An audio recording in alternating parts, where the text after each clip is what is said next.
listen, I literally was going to walk in here in my do-rag, but quintessential gentleman. right, trying to keep it, stay on brand. Dwayne sold 2 shows in the do-rag. It's true. Perfect. So, the way I want to start with you. I know this started out kind of birthed as a skit and a sketch, and then kind of morphed into this. But I want to know, like, where did the idea come for even the sketch part of it? Yeah, generally I'm just like a big horror fan, and I had to write an opening sketch for this all-black sketch show that I was doing in Chicago, and I was just kind of racking my brain, being like, okay, what would be a good, fun sketch? And I thought, like, okay, there's like a big group of us. What if we were like in a horror movie? Like that would be super fun. It's something that like would play well on stage. And I was like, oh, okay. If like usually the black person dies first in like horror movies, but if everyone's black, then what is the system that they'll use to dictate who dies first? Right. And that was just the general premise of me being like, oh, that's funny. And then figuring out the joke and being like, oh, you'd have to, I wanted a way to talk about blackness without being on the nose and being like, this is what blackness is. So I was like, oh, it's funnier for them to have to fight to not be the blackest, because then they'd have to say the things about them that are not black, yet still is, because they're black. And this is the conversation. And so that was the general premise of the original sketch. And then once we filmed it for Comedy Central, my group 3P, and went viral, and Tracy saw it, she hit me up and was like, this should be a film. And, now it is. And we just wanted to really expand on that premise in a deeper, funner, more entertaining way. Yeah. Super entertaining. My favorite part is when the group comes together and plays a game for the first time.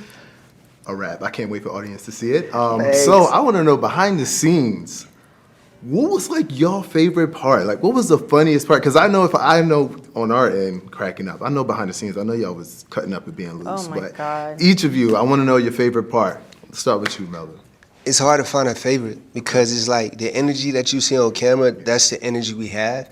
Like, that's the chemistry we have. If we didn't have it, the movie wouldn't be what it is. So it was just like non-stop. You know what I mean? It's hard to find that one moment. It's so many. It just became the norm. Yeah. You know what I mean? So, yeah, I can't answer that question. All of the moments were golden. Yeah. I love the group scene, like where we play the game, because the most amount of cutting up happens in that game room.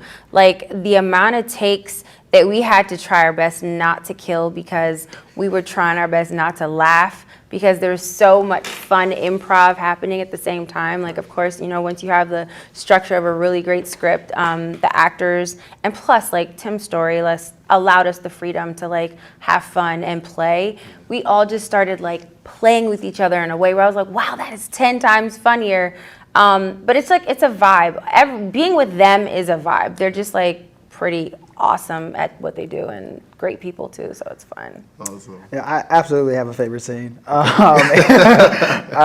I really think it's the scene that really embodies the tone very well. I have beautiful memories filming it. It was very fun, and it's the scene where, as a group, we interact with the killer for the first time, where Melvin gets shot. That is like, and there's a shift, like in the movie. Like, I feel like that's where we're like, oh, this is like, they're like in it, because there's like the moments before that, they're kind of just like teased and forced to like deal with it, but that is the first time they're like face to face, and it's scary. There's like harm, yet there's so many jokes embedded with like it's the perfect like piece that like if anybody was like, what's the tone, I'd be like, watch that scene.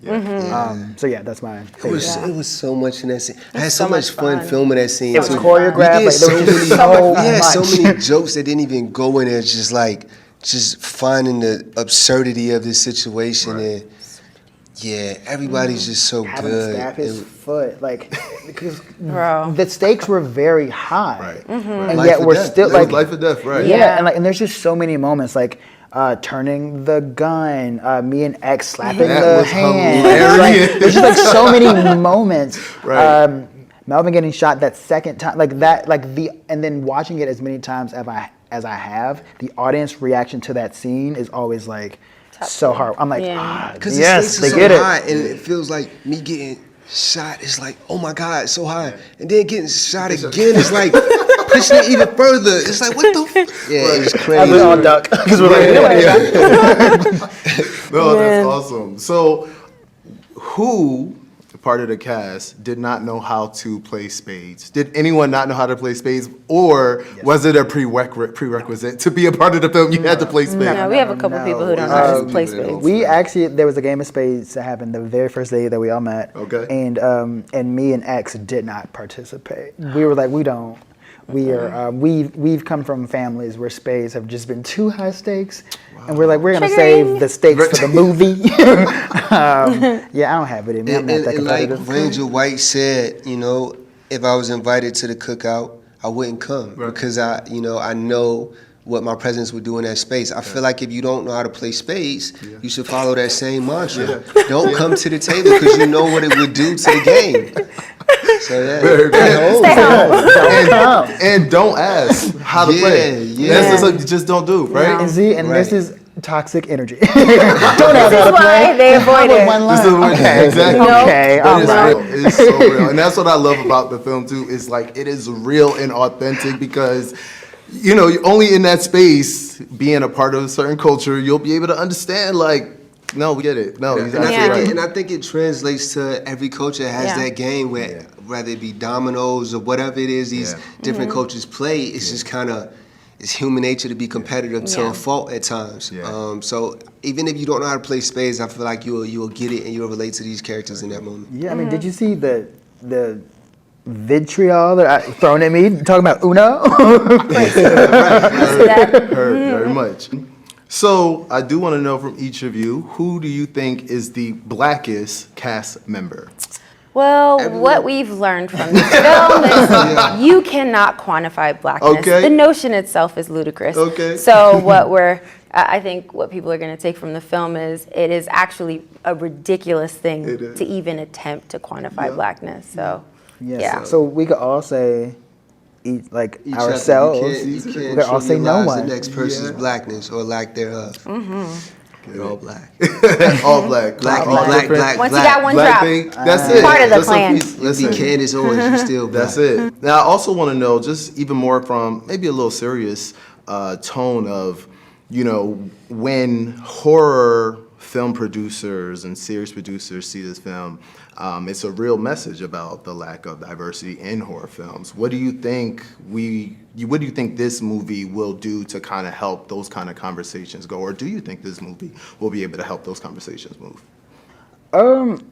Absolutely. I think that what makes this movie like universal is that the ways in which the creative team kind of went about it was to show blackness in a way that doesn't shy away from what it is. But like the uniqueness and specificity of the lived experience of being black is exactly that.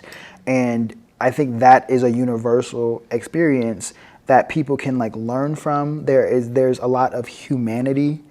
And to see this genre, like what can become of it by simply giving it to voices that are not usually being able to take space.